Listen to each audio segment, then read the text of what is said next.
inaasahan, ang kabalikat ng bayan. Handog sa miyembro, serbisyong magkabago. Express. Okay, thank you so much, Ma'am Janina. So hopefully clear naman po yung aking audio on your end and kita na po yung aking presentation.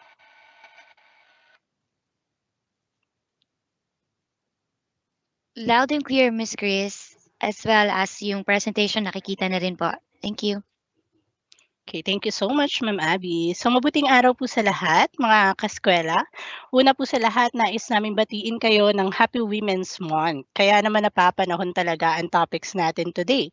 So without further ado, let me explain first the meaning of maternity benefit. So for the maternity benefit po, it is a daily cash allowance granted to a female member who is unable to work due to childbirth, miscarriage, or emergency termination of pregnancy. Kaya sabi nga po natin, ito yung benepisyo natin, no, na para po sa ating mga kababaihan. Ayan. So kung sila man po ay nakapanganak, no, or nakunan man po, or na emergency termination of pregnancy. And then ito rin po yung benepisyo, no, na napagkakamala na pinakabagong benepisyo na SSS. Pero ang pinakabago talaga natin is unemployment benefit. It so happened that on March 11, 2019, na-expand, no, itong ating maternity benefit due to the RA 11210 or the 105-day expanded maternity leave law. So if you will notice po, siguro kung dati po naging nakakuha na po kayo, no, nitong benepisyo na to, ang alam natin is 60 or 78 days lang po, no, para sa ating live childbirth. Pero ngayon po, any instance of live childbirth, mapa-normal or cesarean man po ito, 105 days siya. And then with additional 15 days for solo parent, provided that they have a solo parent ID issued by the DSWD or the LGUs po. So, equivalent of 120 days po sa kanila. While for our female members na nakunan or emergency termination of pregnancy, including stillbirth, 60 days pa rin po sa kanila. Kasi ito daw po yung recuperation period nating mga mommies, di ba, kapag po tayo ay nanganganak. But for those po who delivered via live childbirth, sabi po kasi yung first 3 months of the lives of our young ones, no, doon po talaga kinakailangan yung pagkalinga, no, ng ating mga mommies. That is why, or that's the reason why, na-extend, no, yung for the any instance of live childbirth. And then for employed female workers, may tinatawag din po tayong full pay. So bukod sa SSS maternity benefit, may tinatawag din tayong salary differential to be paid by the employer. Although itong salary differential po is under the DOLE, pero mamaya po, no, sa computation papakita ko rin po, may sample din tayo for this. So galing din po yun sa DOLE mismo. And then, ang ibig sabihin din po ng full pay, no, it's as if pumapasok ka pa rin. Ayan. So, isipin niyo po, naka-maternity benefit na tayo kung dati nasanay tayo na, ay, kailangan magbabayad ako ng SSS ko, PhilHealth, Pag-ibig, para at least wala akong gap, no? Pero because of the expanded maternity leave law, it's as if pumapasok ka pa rin. Ayan. So, mamaya po, mas mapapaliwanag natin na mabuti po yun. Then for the manner of enjoyment of the maternity benefit, it is availed of in a continuous and uninterrupted manner. Kaya naman po kung dati nasanay tayo, 60 or 78 days lang naman, kaya ko na eh, diba? So ngayon 105 days na. So ayon po sa batas, kailangan daw po continuous and uninterrupted manner. So for those employer representative, no, na nakikinig ngayon, tapos may nakikiusap sa inyo na after po ba ng 60 days or 78 days, pwede na po ba akong pumasok? Naku, sabihin niyo po, ayon po sa batas, kailangan tapusin natin yung 105 days. Kasi whatever happens to our member, if in case na pinapasok natin sila, magiging liable tayo. And mamaya po, papaliwanag nga po natin, sabi ko nga po, it's as if pumapasok pa rin sila. So parang double compensation, no? Kapag po pumasok sila, nabayad na sila.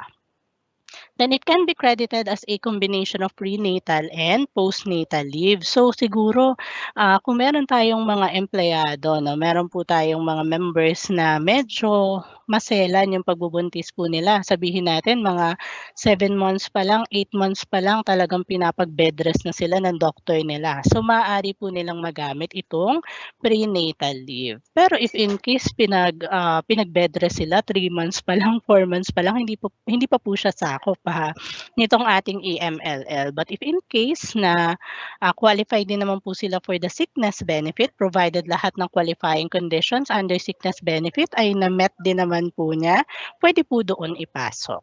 Okay? Ang pwede lamang po for the prenatal is, habi nga po natin, as long as it does not exceed 105 days, 120 days kung solo parent, or 60 days kapag po miscarriage or emergency termination of pregnancy including stillbirth. And meron din po kaming reminder dito that postnatal care should not be less than 60 days. Kasi as mentioned earlier, ito po yung recuperation period nating mga mommies para mabalik yung lakas natin. No?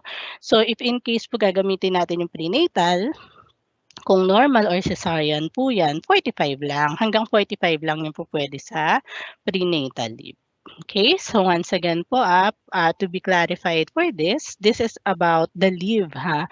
Pero ang magiging basis natin mamaya sa computation is the date of delivery. So mamaya pag-uusapan din po natin yan. And ano pa po ba yung nabago dito? Dati po, way back nung September 1, 1957 when SSS started, hanggang bago po yung ating EMLL. Ang pwede lang pong mabayaran for maternity is up to 4, 'di ba? Up to 4 deliveries lamang po, including po yung miscarriage starting May 24, 1997.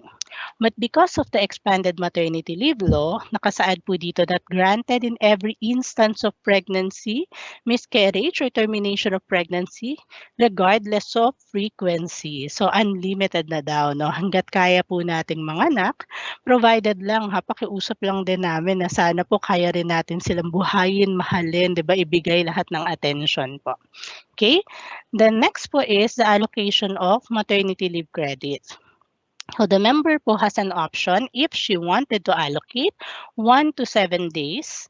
Once again po, minimum of 1, maximum of 7 days ha. Marami po kasi nagrereklamo sa amin na pinipilit po kami ng employer rep namin na talagang 7 days ang ibigay. Ayan. So hindi po, minimum of 1 day, maximum of 7 days po yan. And it is only an option.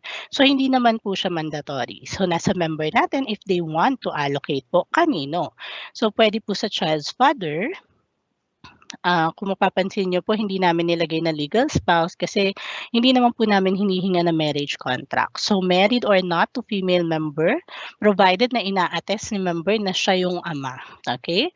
Or, naku ma'am, paano yan? Kasi yung asawa ko naman po, at the time na manganganak ako, wala naman siya sa tabi ko. So maaaring OFW po kasi siya, no? Kasi syempre dito sa allocation, kaya ka nga mag-allocate para may titingin din, di ba? May tutulong din sa ating member na nanganak.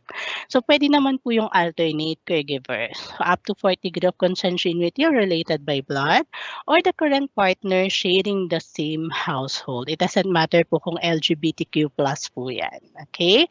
And, it shall be deducted po to your maternity benefit. Ibig sabihin, itong allocation na to, this is not on top of your maternity benefit. If you want to give po, to allocate at least sabihin natin 5 days. So instead na 105 days, yung para po kay member, 100 na lang kasi binigay mo na po sa child's father or sa alternate caregiver. And this allocation is not reimbursable. It will be treated as paid leave. So dapat po ang pagpapasahan natin ito ng allocation is working po siya.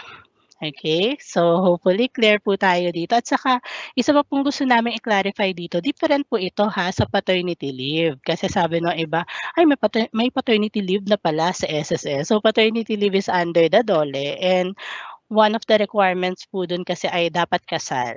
Okay, dito naman po, hindi naman po namin tinitingnan kung kasal po sila. And this is allocation, not paternity leave. Okay, pero if in case sabihin natin, qualified siya sa paternity leave, 'di ba, kasal po sila, siya pa po yung pinasahan 'no, ng allocation. So, i-a-add up po 'yan, 7 days for paternity leave tapos ilan po ba yung allocation na ibinigay sa kanya. Pero if in case hindi naman po kasal, walang paternity leave, pero may allocation, kung siya po yung pinag-allocatan nito. Then for the maternity notification, for our employed member, ayan po, actually yung application kasi nito is through online 'no. So mamaya ipapaliwanag po 'yan sa ating second topic. Pero para lang din po ma-clarify sa lahat kasi akala nung iba, "Ma'am, nakikita ko sa online ko, na kaya ko naman pala makapag-notify, dadaan pa ba talaga sa employer?" So if employed member po kayo, si member, dapat po magno-notify siya kay employer and it is the duty and responsibility of your employer to notify on your behalf kasi sila rin po yung magka-cash advance niyan. If in case naman po na individual members kayo, pag tinawag nating individual, you are a self-employed, meron po kayong sariling pinagkakakitaan. Voluntary member, dati na siguro kayo nagtrabaho sa isang private firm or dati kayong self-employed, no? But you want to continue paying as voluntary na ngayon. OFW or non-working spouse po kayo. Ayan. So, directly na po, through online po, ino-notify natin si SSS. Then for the manner of payment and reimbursement, for employed members po natin, the employer shall advance the benefit within 30 days from the filing of maternity leave application. Sabi nga natin, parang tulong mo na rin, no, kay employee yan kasi alam mo naman kung kailan yung expected date of delivery, 'di ba? Para at least may hawak na siya, no, na ipambabayad. Wag naman daw sobrang aga. Ayan, kasi baka mamaya sa iba mapunta. And then after that, the amount advanced by the employer will be reimbursed 100% by the SSS through employer's disbursement account once documents were complied. So hopefully po lahat ng mga nakikinig ngayon na employer representative, kindly check po kung may disbursement account. Ayan ang inyong employer kasi doon po namin ibibigay yung reimbursement. So kumbaga usapang employer SSS na yon. Kailangan lang po talaga ay ma-cash advance niyo po sa kanila. Okay? Then for the manner of payment and reimbursement naman para sa mga individual members po natin, ayan, so directly na po, no, through online filing, through your member my.sss account. And the benefit shall be credited directly to your disbursement account. Okay, so once again, this is only for our individual members po. And then effective February 1, 2024, meron po tayong SSS Circular 2023-011, no? Kasi 'di ba dati parang kapag already separated na ako from employment, kailangan pupunta na ako sa branch, manghihingi pa ako ng certification sa aking employer. So ngayon po under SSS Circular 2023-011, online certification na po ang ating ng employers through the my.sss portal for the maternity benefit application of their employees po na na-separate from their employment. So dito po, pwede niyo pong i-scan to for the complete details of the circular, pero syempre para mas malaman natin, no, in case po, dapat within 7 days, no, makapag-act si employer dito na talaga isa-certify niya na, hindi ko kasi nabigyan ng cash advance yan Okay? O kaya naman po, kapag hindi pa rin nakapag-act within 7 days, may final notice po kami ipapadala within 5 days. So yung processing po ng maternity benefit application, this is once again for the individual members natin who are already separated. Shall proceed based po sa kanyang online certification na hindi niya daw na-receive, no, yung advance payment. Ang exemption to the rule lang po dito is if in case yung status na employer inactive na, terminated na, retired na, no, as of date of filing, or yung date of delivery is beyond 6 months naman na from the date of separation from employment. So kumbaga parang pag chinek sa system namin, wala naman na palang contribution na galing sa certifying employer. Okay? So ngayon, dahil sabi ko kanina, granted in every instance of pregnancy, sabi ng iba, naku, paano kaya yun? Gano'ng katagal ba yung gap, no? Para masabi natin na pwede pong makapag-avail ulit. So dito daw po, kunyari, live childbirth, no? tapos manganganak ka ulit. So at least po yung gap, at least 24 weeks, at least 6 months man lang. Okay? Same with miscarriage or ATP, manganganak ka ng live childbirth, at least 24 weeks. Stillbirth or fetal death, basta po live childbirth, at least 24 weeks po yan. Pero from live childbirth, up to magiging miscarriage naman, 'di ba? Kumbaga, nanganak ka po live childbirth, good for 105 days. Tapos biglang nakuunan ka, no? Kumbaga, after at least 8 weeks, no, bigla kang nabuntis pala ulit, no? Nakuunan ka or na emergency termination of pregnancy. Pwede po 'yon. O kaya naman nakunan ka dati or na ATP, same with at least 8 weeks po no nakunan ulit or ATP o kaya stillbirth or fetal death, at least 8 weeks po yan. Pero kapag po stillbirth or fetal death, then for the current po na pag-a-apply natin is stillbirth or fetal death pa rin, at least 20 weeks. Okay, for the live childbirth, tapos biglang stillbirth or fetal death yung sumunod, no? At least 20 weeks din po yan. Together with miscarriage or ATP, tapos sumunod po stillbirth or fetal death naman, at least 20 weeks din po yan. So don't worry mga kaskwela, if in case na masagutan naman natin, no, yung evaluation form mamaya, magkakaroon po kayo ng copy nitong mga i-discuss po namin. Then for the prescriptive period of filing, 10 years po from the date of delivery, miscarriage, or emergency termination of pregnancy, provided na nung 10 years po, ayan, provided na those within 10 years po, may hulog ka rin, ha? Baka mamaya ngayon ka pa lang pala nagkaroon ng trabaho, 2 years pa lang, si baby mo 7 years old na, di ba?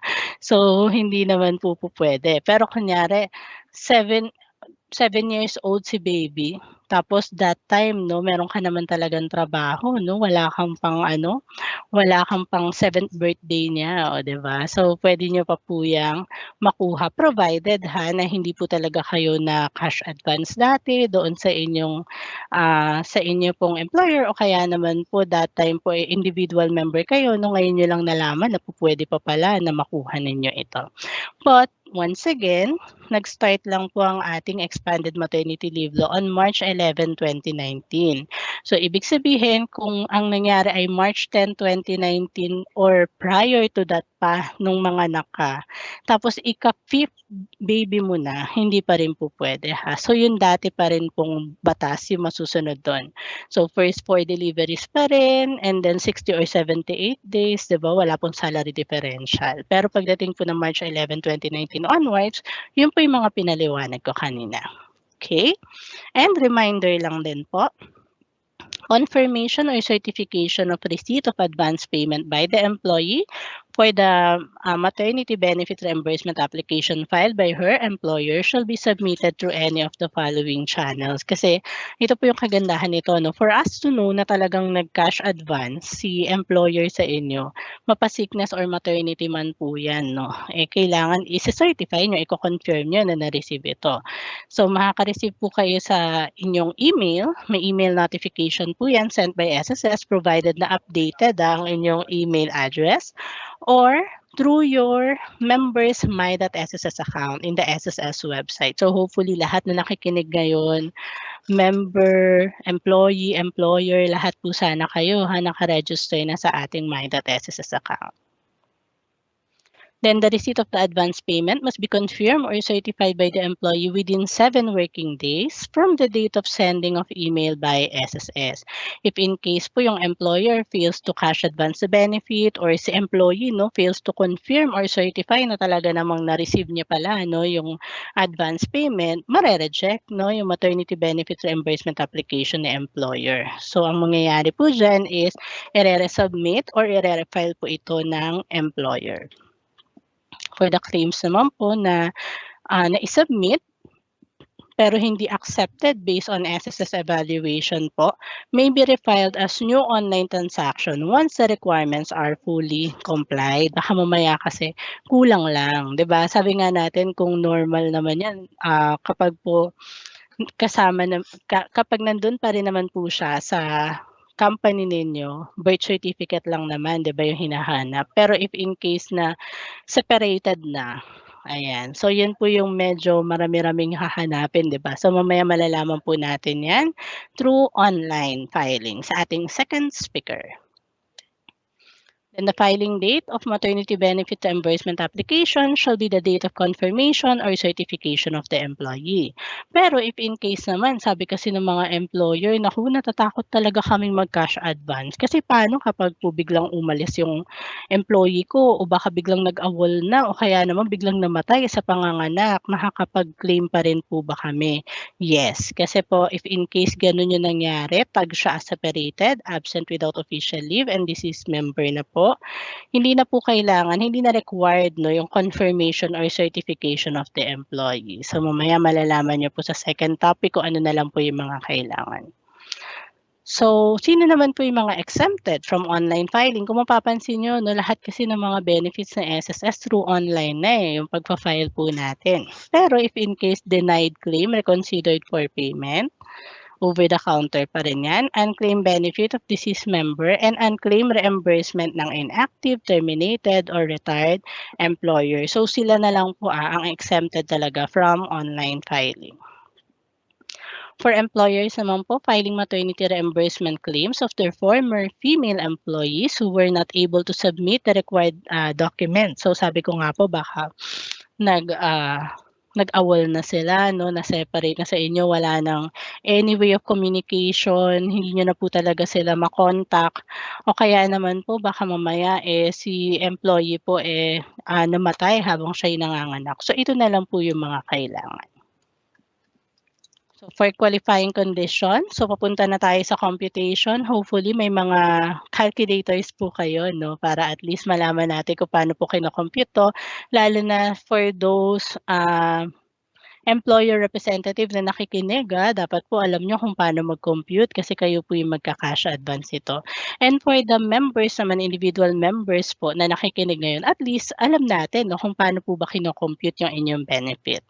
So for the qualifying conditions, kailangan lang po talaga ay currently and actively paying member ka kasi ang maternity benefit is one of our short-term benefit. Kaya 'di ba sabi ko kanina 10 years ang prescriptive period of filing, pero dapat kapag chinek namin nung time na yun, may hulog ka rin talaga. Okay? So next po, if employed naman po, kailangan to i-notify nyo po ang inyong employer of your pregnancy and the expected date of delivery. So for the qualifying contributions, para maintindihan no, yung nakasulat dito kanina sa taas. Sabi po kasi dito, the member has paid at least 3 months of contributions within the 12-month period immediately before the semester of childbirth or miscarriage, emergency termination of pregnancy. Sabi po kasi nila, ito daw yung jargon no, ni SSS. So paano po ba yan? So syempre, para makuha natin yung semester, di ba, parang sa pag-aaral lang din po yan. No? Meron tayong tinatawag na quarter. So yung quarter po, it refers to 3 consecutive months ending with the month of March, June, September, and December. So kahit po sabihin natin, August ka manganganak, hindi ka magbibilang ng 6 months backwards. So ang mangyayari, March to August yung bibilangin mo, di ba? So hindi po ganon. So kung ano po yung nakalagay dyan na quartering, kahit nasa gitna pa siya, nasa dulo pa siya, sila po yung mga magkakasama. Okay? Para hindi tayo nalilito sa pagbibilang. Okay? Then next po, pag sinabi naman nating semester, dahil nalaman na natin kung paano yung quartering na SSS, it refers to 2 consecutive quarters naman po, ending with a quarter of contingency. So pag sinasabing semester, akala ng iba, 2 lang yan. Kasi January to June, July to December, hindi po. Kasi 4, di ba, yung ating quarter.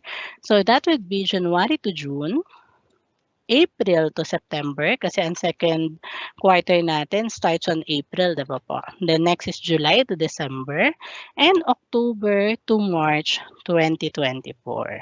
Ayan. So, para po malaman natin kung paano mag-compute. Ito na, may mga sample computation po tayo dito.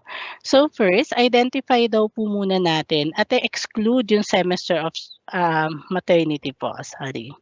Ayan. So, dito po, sa maternity benefit po natin, kailangan malaman muna natin kung anong semester po siya nabibilang kasi yun po yung exclude natin 'no, sa pagbibilang natin. Ngayon 'pag na-exclude na siya, magbibilang naman tayo ng 3 hanggang 6 na highest monthly salary credits within the last 12 months. So, babalik tayo ng 1 year 'no, babalik tayo ng 12 months. So, sabihin natin kanina sabi ko, August ka kunwari this year manganganak.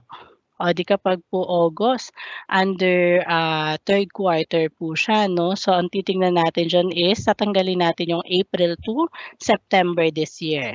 So titingnan natin mula, April po ba last year up to March this year, may naihulog ka ba kahit man lang 3? So minimum of 3 months, maximum of 6 months contributions for you to be qualified po.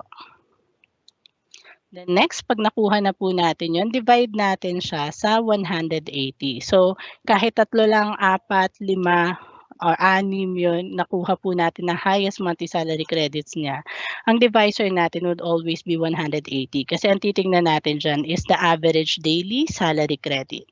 'Pag nalaman na po natin 'yan, multiply na natin 'to by 60, 105, or 120. Ayan. So hopefully, clear pa po ba sa inyo? O medyo nabibilisan na po ba tayo? Ayan. Sana po malinaw pa rin sa inyo 'no, hindi naman medyo ano po yung aking pagsasalita.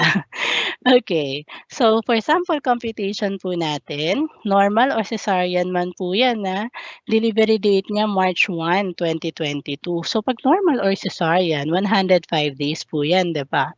So dahil March yung kanyang delivery date, ang quarter po niya would be January to March. Okay? Sabi po kailangan semester yung hahanapin natin. We need to move another quarter backward. So that would be October to December. So pag tinanong kayo, manganganak ako by March. So kailan po ba yung aking semester of contingency? So that would be October to March. Okay? Ngayon, sabi ko kanina, pag nahanap na natin yung semester of contingency, magbibilang tayo ng 12 months backward. At dahil October, yung una po nating natanggal 'no, dito po sa semester po natin, October din tayo magi-start. So that would be October 2020 up to September 2021. So itong kulay green, yan po yung exclude natin, yan po yung semester ng panganganak po niyo. Tapos ito naman pong kulay orange, yan naman po yung 12-month period before the semester of contingency. So diyan tayo titingin ngayon 'no, kung ano yung mga pinakamatataas. Although dito sa sample kasi natin ang daling tignan kasi 16 saka 20 lang naman. So for sure 'di ba 20,000 yung pipiliin natin. Pero if in case po na yan ay it varies 'di ba? Meron po sa atin hindi naman laging, meron po kasi tayo parang no work, no pay. So, minsan hindi naman umaabot ng 20K, 'di ba? O kaya naman hindi naman 20K ang kinikita niya pero nag-o-OT pala siya, 'di ba? So, nasasama 'yon. So, meron siyang 20,000, may 19, may 18. So, titignan po natin ano po yung mga 6 na matataas. Okay? Pero dito sa ating sample, 20K 'no, yung pinaka matataas po niya. So, dito po kapag kapag in-add up na natin sum of the 6 highest monthly salary credits. So 20,000 lahat 'no. So times 6 pag tinanong kayo, magkano kaya yung puwedeng makuha 'no for the SS maternity benefit kung normal or cesarean? Ito na siya. Okay, pero pag sinabi, magkano kaya kapag solo parent, 'di ba? Kasi kay solo parent 120 days, so 80,000. Yan, so alam na natin pero hindi lahat ganyan So once again, it will depends po sa monthly salary credit mo. Sabi nga natin kung ano yung iyong sinuksok, yun po yung madudukot natin. So kung gusto nating malaki makuha po natin, dapat malaki po yung ihuhulog natin. Okay, pero ang pinaka-maximum ng monthly salary credit na nararapat para po sa benefit or sa loan person man po yan, up to 20,000 monthly salary credit lang po. Okay? Ngayon, kung nag-iisip naman kayo, ma'am parang binanggit mo kanina si salary differential, ano po kaya yon? So, as promised ko kanina, sabi ko kanina kasi, meron pong binigay na sample computation si Dole sa amin, 'di ba? So gusto ko lang din po i-share sa inyo. Although ito, ayan, 'pag may mga ano po tayo, may gusto tayong itanong 'no, about po salary differential. Ida-direct na po natin 'to sa DOLE. Gusto ko lang din pong ipaalam sa inyo 'no, kung paano yung pagkakaturo nila sa amin. So for the determination po ng amount of full pay, ayan, kung may mga nakikinig ngayon na payroll master, ayan. So tinatanong ko naman sila kadalasan, tama po ba yung binigay ni DOLE? So may factor rating daw po kasi yan. So kung 1 rest day lang, 313, kung 2 rest days, 261. Pero sabi nila, if in case no, na meron kayong mga employees, tapos parang ang dating pumasok man siya or hindi, ito po yung magiging contribution niya, wala naman na pong, or ito po yung makukuha po niya no, na sweldo, wala naman ng ibang mga allowances na nakukuha po siya. Ayan. So sabihin natin 30,000 kunwari yun. Diretso ka na agad dito. 30,000 times 3.5 months. Okay? Pero kung yun nga po, it varies, no? Meron pa po pala siyang iba pang nakukuha. So kailangan natin kunin no, yung full pay niya. Sa sample natin, ang daily rate niya is 1,280. Yan, may nakikinig po ba dito ngayon na ganito ang sweldo? Ayan. And then, dito po na daily rate is 1,280. Ang factor rating po niya is 313. So ito pong si member, napaka-sipag niya, no? Kahit Sabado yata pumapasok siya kasi isa lang ang rest day niya eh. And maternity leave period, it will depends, di ba? Normal or cesarean po ba yan? So 105 days. Kung solo parent siya, 120 days. Kung miscarriage, emergency termination of pregnancy, including stillbirth, 60 days. And then, i-convert natin siya. So, 105 days, pag kinonvert sa months, 3.5 months. Kung 120 days, 4 months. Kapag po 60 days, 2 months. Okay? So, dito po sa sample natin, dahil 105 days no, yung maternity leave period niya, so ito po yung full pay natin, daily rate times factor, divided by 12, multiplied by maternity period in months, equivalent daw to 116,853.33. O diba ang sarap, sabi nga natin kahit na nagpapahinga ka, kasama mo si baby mo, no? At inaalagaan mo siya, aba kumikita ka pa ng 116,853.33. But wait, there's more. Kasi as mentioned ko kanina, it's as if pumapasok ka, diba? Kaya po ganyan yung bayad po sa inyo. And kung pumapasok ka, syempre kailangan meron kang mga contributions sa social contribution such as SSS, PhilHealth, and Pag-ibig. So ilalas po natin yun sa full pay. So sa full pay daw po na to, ang SSS social contribution for that is this, PhilHealth, Pag-ibig. So total amount of social contributions, no, isipin nyo, masama pa ba no, na instead na 116,000 naging 112 po yung full pay less social contributions at nasa bahay lang po muna kayo. Ayan, at nagpapahinga kasama si baby. Pero sabi ng iba, paano yan ma'am? Sabi mo kasi kanina 70,000 or 80,000 lang yung magiging maximum na SSS maternity benefit. Ang lumabas po dyan is 112,067.08. So yun po yung pinaka-last computation natin dito. We need to subtract the SSS maternity benefit from the amount of full pay. At kapag na-subtract po natin yan, ang magiging difference nila, yun yung salary differential na tinatawag. So isipin nyo, nasabi ko nga po, hopefully dito po sa naging seminar po natin, maramdaman din natin kung mga employed member tayo, maramdaman din natin yung tulong naman din ni employer sa atin. Sabi nga natin, tripartite tayo hindi lang member, hindi lang employees, no, yung pinapangalagaan ni SSS, even the employer, 'di ba? Hindi naman mabubuo sa SSS kung wala si member, sa employer, at syempre sa SS mismo. So dito makikita po natin na yung salary differential na 42,067.08 ay i-shoulder ni employer. At bukod dyan, kung mapapansin niyo po, dito po pala sa social contributions, hindi ko nabanggit kanina, no? Employee share lang yan, ha? So, ibig sabihin po, even po dito, no, sa inyong social contributions, may sharing pa rin, pati po si employer. Okay? So, ano naman po yung liability ni employer if in case na, ay naku, ano ba yung sinasabi ni SSS, meron na nga kaming cash advance tapos ngayon meron pa pala yung salary differential, no? So, dito po, liable po siya if in case hindi po siya nakapag-remit kay SSS ng required contribution for the female worker. Parang ang dating hindi pala niya alam, no, na ay kahit pala naka-maternity leave, dapat may mga contribution si female worker. Sabi nga natin, ignorance of the law excuses no one. Kaya po kung meron po kayong hindi pa nabayaran no, na contributions, make sure po na gawin na po natin ngayon, ayusin na natin ngayon. Huwag niyo na pong hayaan na yung account officer ni SSS ay pumunta pa po sa inyo at singilin po kayo. Okay? Then failure of the employer to transmit to SSS the female workers notification on the fact of pregnancy and probable date of childbirth. Diba? Nag-notif naman sa inyo pero ay naku, ayoko nga mag-cash advance, ayoko nga malaman ni SSS na may buntis pala akong employee. Hindi po pwede yon. Liable po kayo dyan. So ano po yung magiging sanctions kapag ginawa po ito ng employer?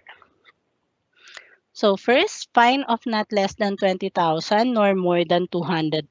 Ito siguro parang gaano ba katagal na si employer, no? Gaano ba katagal si company, gaano ba kalaki yung business niya or gaano po ba karami yung mga hindi niya pinag-cash advance, no? Pero if in case no, sabihin natin, ako napakatagal niya na alam naman po niya yung batas, no? Pero hindi po talaga siya nagka-cash advance sa employees niya. So, imprisonment of not less than 6 years and 1 day, nor more than 12 years. And pwedeng bot pa po yan, ha? Kasi syempre, di ka naman makakalabas, di ba, ng kulungan kung hindi po kayo magbabayad ng piyansa. Ngayon, if in case na meron po nagsabi, kilala ko si General ABCD. Ayan, so ABCD daw. Siguro within a day makakalabas din ako dyan. Ewan ko na lang po kung makatakas pa siya dito, no, sa non-renewal of business permits. Kasi nasa batas to diba? RA 11210, yung expanded maternity leave law natin. So hindi lang siya SSS, diba? So ibig sabihin merong ugnayan yan, merong pagtutulungan yan sa iba't ibang mga government agencies po natin. So dahil delinquent ka sa amin, 'di ba? May nagsumbong sa amin na hindi naman kayo nagka-cash advance or maaaring si account officer namin talagang nagsampa na ng kaso sa inyo, 'di ba? Syempre, hindi namin kayo bibigyan ng clearance. At pag nangyari po 'yun, hindi tayo makakapag-renew ng business permit. At pag nangyari 'yun, alam na, 'di ba? So, babagsak ang ating business. So, sana po ngayon no na naka-attend po tayo, alam na po sana natin no kung ano po yung mga responsibilities din po natin. Huwag na po nating hayaan na umabot po tayo dito. Sabi nga natin sa SSS, tutulong naman po yan sa inyo pero sana ibigay nyo rin po yung makita rin po namin no na talagang gusto rin po naman ninyong sumunod sa batas. Okay? So actually, yun na po yung pinaka-last no nitong sa aking topic.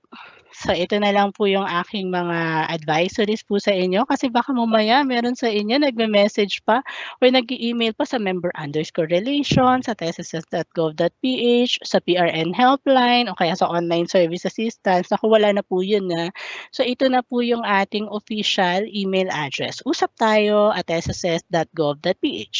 Tapos if in case naman po na nasa homepage kayo no nung website po namin tapos may makikita rin po kayo dong Usap Tayo portal. Pwede rin po ninyo magamit 'yon. Tapos yung ibang mga may ilalagay din po ako sa ating chat facility mamaya para po kung kailangan niyo for other inquiries, concerns requiring verification and assistance. Ito po yung Usap Tayo. Yung mga circulars na nabanggit po natin, kung gusto niyo pong makita, ilalagay ko rin po yan sa ating chat facility. And for the list po ng SS branches, official email and office addresses. Okay? So that would be the end of my presentation. Thank you so much for listening. Hope you gain additional knowledge with regards to our maternity benefits. Sabi ko nga po, kahit isa lang yung masabihan natin about po dito sa topic natin ngayon, no, napakalaking tulong na po nun kay SSSN para maiwasan na rin po yung fake news. And with that po, Happy Women's Month, mga kaskwela. Balik ko po muna sa ating mga nagagandahang facilitator, MCs, no, yung ating virtual floor. Thank you po. Thank you very much po, Ma'am Chris, sa very detailed na pagpapaliwanag, no, sa ating first topic. Ano yung topic natin, no, yung policies and guidelines ng ating SSS maternity benefit. And bago tayo dumako sa ating question and answer portion, okay, meron lang po kaming nais na i-share or i-announce sa inyo that right now we are offering, no, ito pong Calamity Loan Assistance Program. Ito po ay para sa mga members na naapektuhan ng magnitude 7.4 na earthquake sa Taiwan. So may mga kapwa Pinoy po tayo doon, no, na medyo naapektuhan po sila ng lindol na ito. So para po maka-assist si SSS financially, nagbukas po or nag-offer po tayo, no, ongoing po siya hanggang August 20 of this year, no, yung pag-o-offer po ng ating Calamity Loan Assistance Program. Kahit po may existing pang salary loan si member, basta kabilang po dun sa lugar na nabanggit natin, no, na naapektuhan nga po ng earthquake, maaari pong mag-avail or mag-apply ng Calamity Loan. Okay? So yan po yung ating patalastas, no? And ngayon, I'm sure ready na po kayong mapakinggan yung ilang mga katanungan na ginather ng ating kasamahan dito sa Member Education Department. Thank you, Ms. Louise. Ito yung mga common na questions dito ng ating mga kaeskwela sa ating chat facility. Okay, so ginather po siya. And ito na, no? Simulan na natin. Ma'am Chris, ready ka na po ba to answer? Parang ready-ready naman si Ma'am Chris, ano? Parang any minute, no, na magbato tayo ng question, ready-ready naman sumagot si Ma'am Chris. Okay, so first question. Ang start po ng maternity leave niya ay April 14, 2024. Sorry, January 1. Leave niya ay January 1 to April 14, 2024. Is 105 days na leave. Mag-remit po ba sa kanya ng SS contribution kahit naka-maternity leave siya, Ma'am Chris? Hi, thank you po, sir or Ma'am Chan, 'no. Yung sa question po kasi dito hindi nga lang nabanggit 'no, Ma'am Abby, kung kailan po manganganak. Kasi different yung maternity leave sa date po kung kailan siya nanganak. Kasi, yung kanina yung sinabi ko yung maternity leave po natin is for the pre and postnatal leave 'no. Puwede po 'yun. Pero kapag po kasi sa panganganak, sa maternity benefit natin, ang titingnan namin is the date of delivery. So, kung kailan po yung sa date of delivery po niya, dun po tayo magbibilang. Ayan, for the contribution. Kaya sabi ko nga po, what if si January 1, 3 months pa lang, 'di ba, yung kanyang pinagbubuntis. So, hindi pa po 'yun bilang as maternity benefit. So, maaari po siya if in case, kung dahil nga po medyo maselan yung pagbubuntis po niya, kung qualified naman 'no, kung ma-meet naman po niya 'yun sa sickness benefit natin, mapapasok po siya as sickness benefit. Thank you po. Salamat, Ma'am Chris, for answering our first question. And para sa ating mga kaeskwela, no, mamaya after ng ating second topic, tabay lang po kayo, wag po muna kayong aalis mamaya kasi we have 3 topics this morning. So, may magdi-discuss po para sa ating UMID ATM card later, no? So, yan. Next question na tayo, Ma'am Chris, no? From Anonymous, sayang hindi na ilagay yung name para nag-greet sana, no?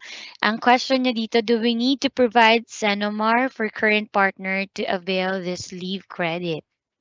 I think yun sa allocation 'to 'no, Ma'am Abby. So kung sa allocation po natin, as mentioned po kanina 'no, no need naman, hindi naman po namin tinitingnan kung kailangan kasal ba, 'di ba? So hindi naman po hinahanapan ng certificate of non-marriage. So kung ina-attest ni member na siya yung current partner, sharing the same household, magkasama sila sa iisang bubong po 'no, so considered po siya as alternate caregiver. Ayan, thank you po, hopefully clear po. Klarong-klaro po, Ma'am Chris, 'no? Yan po yung kagandahan ng expanded maternity leave law, no? So, ayan. So, additional leave credits, no, na pwedeng ipasa. So, thank you, Ma'am Chris. So, third question na tayo. What and where to apply the prenatal and postnatal leave, and how many days can avail for these leaves. Ayan, okay. Thank you so much for that. So sa prenatal leave po natin, as mentioned ko kanina, at least mga 45 days yan eh. Kasi 'di ba yung postnatal leave natin is 60 days dapat talaga. Kumbaga yun yung recuperation period kasi nating mga mommies kapag po tayo ay nanganganak. So yung first 45, yun po yung pwede nating mapasok sa prenatal kung ano po siya, kung hindi solo parent. Kung solo parent naman, 60 days po siya. Okay, so yun po malalaman naman po 'no kung kailan po yung, panganganak po niya, so dun po siya mapapasok, yung sa prenatal saka sa postnatal leave po natin.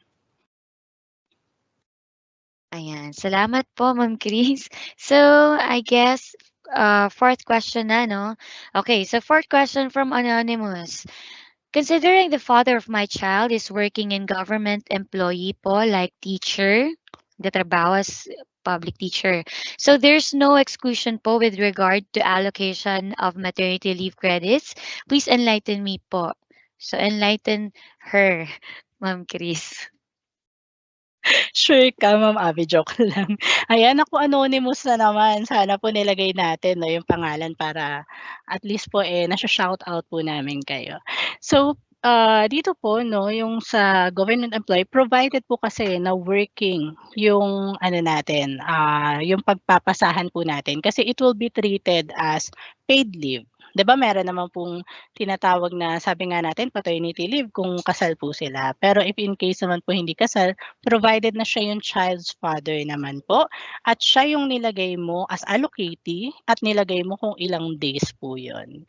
Pero as mentioned po, hindi to reimbursable ha, so it will be considered as paid leave po. Alright, so next question mga kaeskwela. I hope talaga yung mga kaeskwela natin nakikinig ng maigi 'no, kasi very informative po 'no, itong ating mga discussion ngayong umaga. So, eto po yung next na question, medyo mahaba siya 'no, so allow me to read.